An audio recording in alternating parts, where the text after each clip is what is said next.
G'day there guys, welcome back to the shed. I'm BC.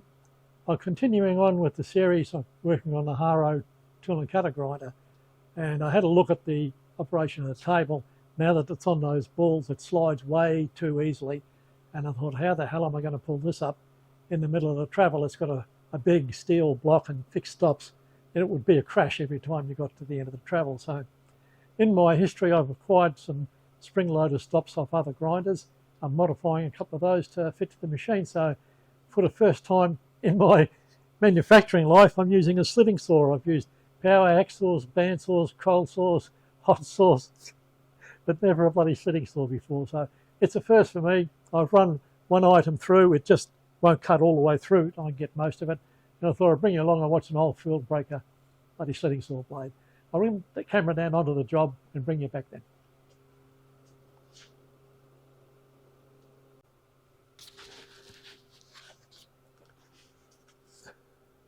Okay, just for curiosity, this is a TV simulated demonstration.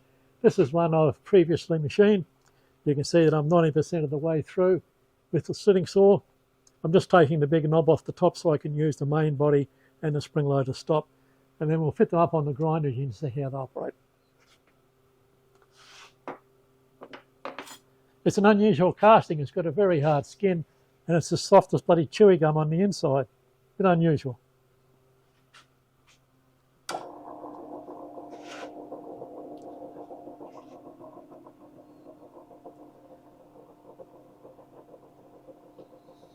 I'm taking about 3mm on the first cut and hope to hell the blade doesn't go bang on the skin.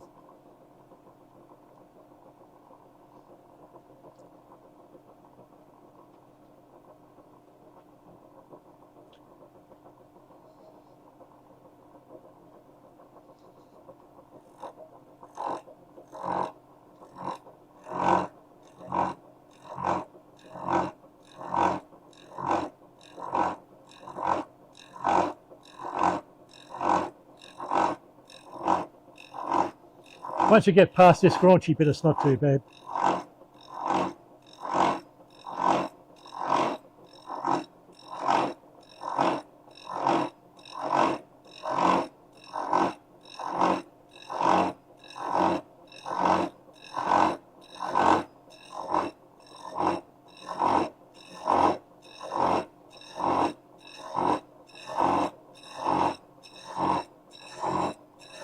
That's it. Now it's cutting a lot freer.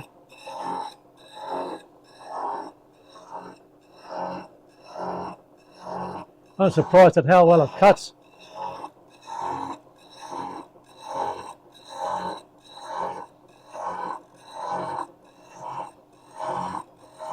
And it doesn't matter if the hard skin puts a dull edge on the saw. I know a bloke with a tool and cutter grinder that can sharpen it.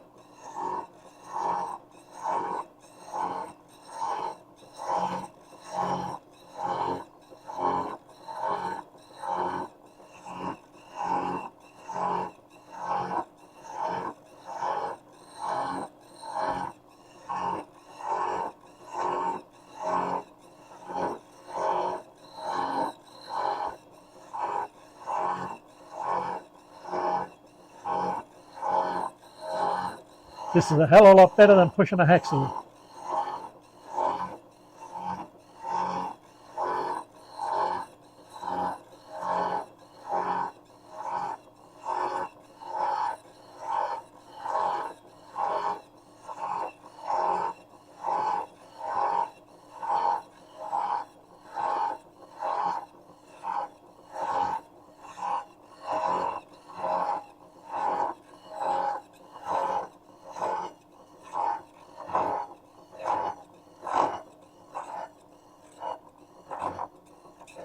Here we are, first pass through.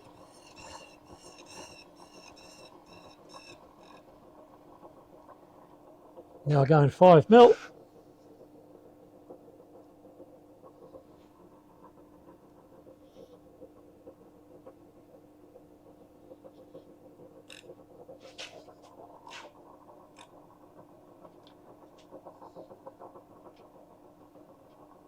Wrong way.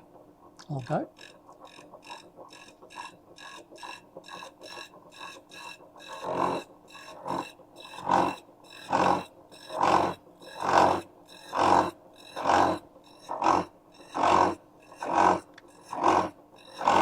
Not a good time to break a blade with everybody watching.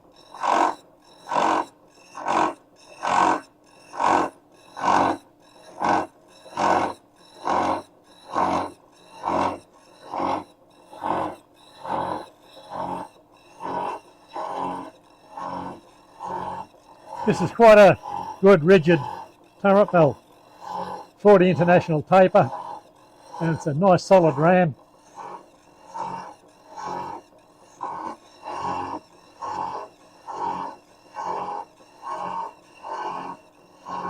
This is doing a good job just powering through it.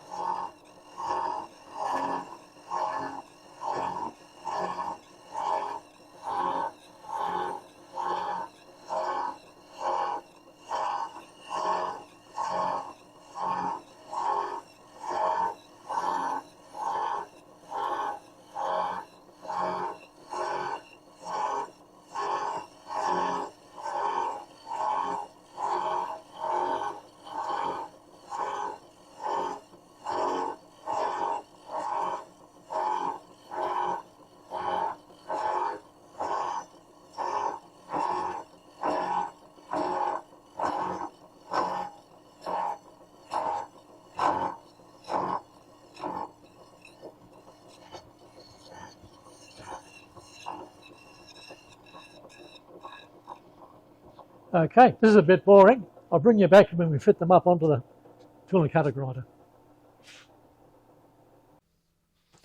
G'day guys, back at the tool and cutter grinder again.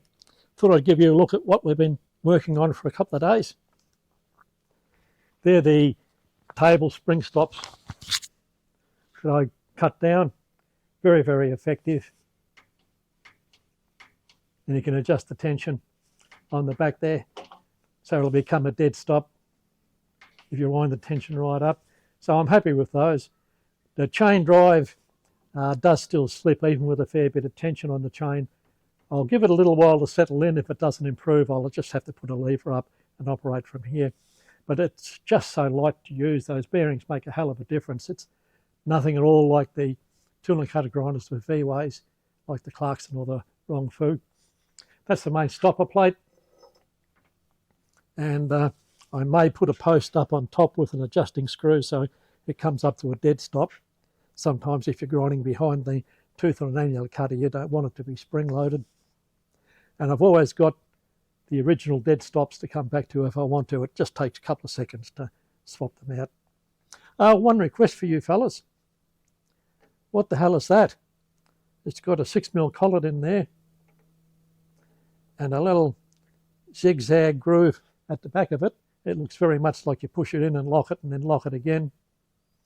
I've got a bloke I know with a later model Haro and it doesn't suit his system, so it came with a bunch of other tools come with the machine.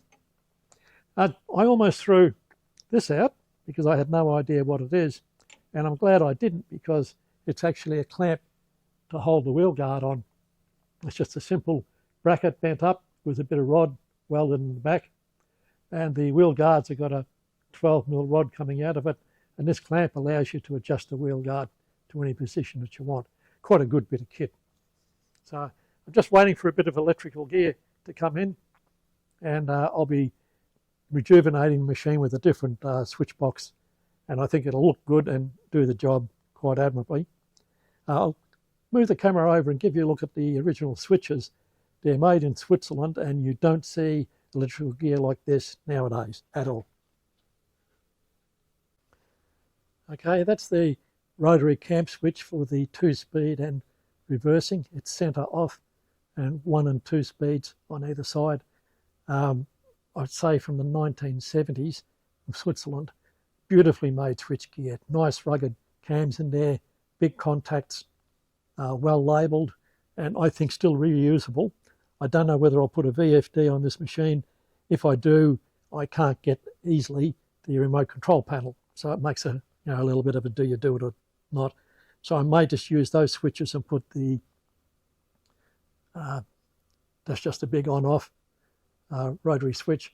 I might just put these back in and put the electrical box on the side of the machine there, so it's out of the way, away from all the dust and shit, and I put a stop switch on the front, emergency stop. These switches also have the covers that are they're made out of like a cross between leather and cardboard, and you just put the cover around the switch and there's a couple of press studs. It's bingo, it's in there. But very impressed with the wiring. The sheathing screws into the back of the switches. So I haven't decided which way I'll go yet, but I will get that DOL start box and at least use that. Okay guys, I'll sign off now. You can see what we're up to. I haven't been idle, I've just been a bit overwhelmed with workload actually. I had a couple of days off while it was pouring rain here. I'll get the electrical box. Next couple of days I'll make my mind up, and I've got a mate who's an electrician. He'll come out and show me all the mistakes I've made and rectify it, and hope to have it running within a week or two. I'm looking forward to using it. It makes such a difference having a really free moving table like that. I was a bit concerned because there's probably about 150 kilos there, and reciprocating that 1,000 times, I thought, oh hell, that's going to be one hell of a job. But because it's got those bull races, it's no harder to work than the other little grinders.